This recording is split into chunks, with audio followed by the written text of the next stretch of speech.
அம்மன் நகைக்கு 5 கோடி. கார்த்திக்கின் Singapore plan. சிக்குவாரா Sivanandi. Karthigai Deepam. Karthik ஊர் மக்களை ஒன்று சேர்த்து ஆடி மாதத்தை முன்னிட்டு அம்மனுக்கு நகைகள் சாத்தி சிறப்பு பூஜை நடத்த வேண்டும் என்று சொல்கிறார். இதை கேட்ட சிவனாண்டி கடுமையாக எதிர்ப்பு தெரிவிக்கிறார்.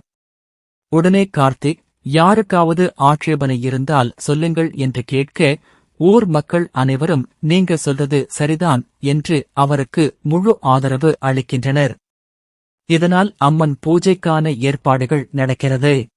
இதையடுத்து கார்த்திகை தீபம் இன்றைய எபிசோடில் ரேவதி, கார்த்திக் கொடுத்த சர்ப்ரைஸை நினைத்து மகிழ்ச்சியில் இருக்கிறார். மாமா எவ்வளவு நம்ம மேல அன்பு வச்சு இருக்காரு, அவருக்கு நாம ஏதாவது செய்ய வேண்டும் என முடிவு செய்து கார்த்திக்காக விதவிதமாக சமைத்து கொடுக்க முடிவு செய்யும் ரேவதி, கீழே கிச்சனுக்கு வந்து அங்கிருந்த ரோகிணி மற்றும் சுவாதியை நைசாக அனுப்பிவிட்டு சமையல் வேலையில் இறங்குகிறாள். கார்த்திக்கு பிடித்த சிக்கன், மட்டன், மீன் பலவற்றை செய்து அசத்துகிறாள். இதை எல்லாத்தையும் பார்த்து ரோகிணி, யாருக்கு இப்படி சமைச்சு எடுத்துக்கிட்டு போற என்று கேட்க, இதெல்லாம் தோழிக்காக சமைப்பதாக சொல்லி சாப்பாட்டை எடுத்து செல்கிறார். கிளம்பும் போது சந்திரகலா வந்துவிட, சந்திரகலாவை வம்புக்கு இழுக்கும் ரேவதி, இந்த உணவுகள் அனைத்தும் கார்த்திக்காக நானே என் கையால் சமைத்து எடுத்து செல்கிறேன் என சொல்கிறாள்.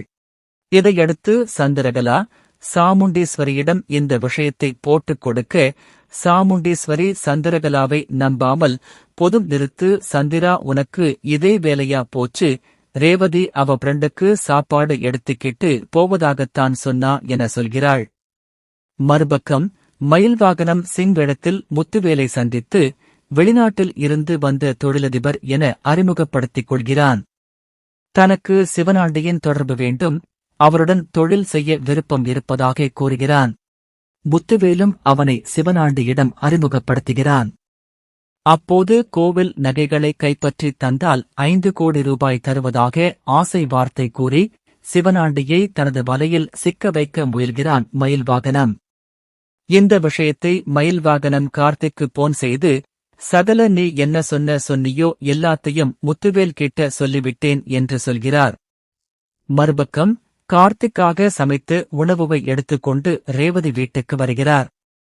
இதை பார்த்த கார்த்திக், என்ன ரேவதி, எதுக்கு நீ இங்க வந்தே என்று கேட்கிறார். சிவனாண்டி மயில்வாகனத்தின் திட்டத்தில் சிக்குவாரா? கார்த்திக்கின் அடுத்த பிளான் என்ன? ரேவதி கார்த்திக் சந்திப்பில் என்ன நடக்கப் போகிறது என்பதை பொறுத்திருந்து பார்ப்போம்.